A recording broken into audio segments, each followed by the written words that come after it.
স্বাভাবিকভাবে যদি আপনি বাজার পড়ে যাওয়ার সময় বিনিয়োগ করেন তাহলে সেটি অনেক সময় আপনাকে আরো ভালো রিটার্ন দিতে পারে, কিন্তু প্রশ্ন হলো এটা কি এসআইপির ক্ষেত্রেও ঠিক? চলুন আজ আমি ইন্দ্রনীল পাল আপনাদের সঙ্গে শেয়ার করছি হোয়াইট ওক মিউচুয়াল ফান্ডের একটি খুবই আকর্ষণীয় এবং গুরুত্বপূর্ণ গবেষণার অংশ। এই গবেষণায় দেখা গেছে দীর্ঘমেয়াদী বাজারে সময় ধরে রাখার থেকে বিনিয়োগ শুরু করতে দেরি করাটা আসলে বেশি ক্ষতিকর। একবার ভেবে দেখুন, ধরুন ঈশ্বর আপনাকে এমন একটি জাদুকরী ক্ষমতা দিলেন যাতে আপনি বাজারের একদম নিচের স্তরটা আগে থেকেই জানতে পারছেন। ফেব্রুয়ারি 2000-এ যখন সেন্সেক্স ছিল 6300, তখন আপনি এসআইপি শুরু না করে একটু বুদ্ধি খাটিয়ে অপেক্ষা করলেন, আর ঠিক বাজারের নিচের স্তরে অর্থাৎ সেপ্টেম্বর 2001-এ যখন সেন্সেক্স প্রায় 2900, তখন এসআইপি শুরু করলেন। এই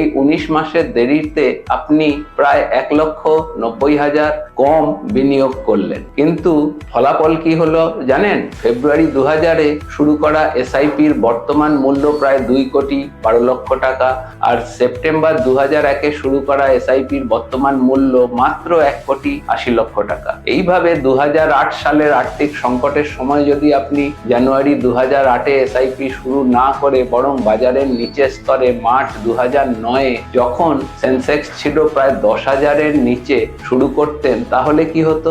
আপনি প্রায় 1,40,000 কম বিনিয়োগ করতেন, কিন্তু জানুয়ারি 2008-এ শুরু করা এসআইপি আজ প্রায় 58 লক্ষে পৌঁছেছে, যেটা মার্চ 2009-এ শুরু করা এসআইপির বর্তমান মূল্য 50 লক্ষেরও কম। তাই বন্ধুরা, এসআইপি নিয়ে 4টি বিষয় সবসময় মনে রাখবেন। আগে শুরু করুন, নিয়মিত বিনিয়োগের শৃঙ্খলা বজায় রাখুন, দীর্ঘমেয়াদী বিনিয়োগ ধরে রাখুন, এবং কোন তারিখে কত ঘন ঘন বা বাজারের কোন পর্যায়ে বিনিয়োগ করলেন সেটি বেশি ভাববেন না। ধন্যবাদ, নমস্কার, সকলে ভালো থাকবেন।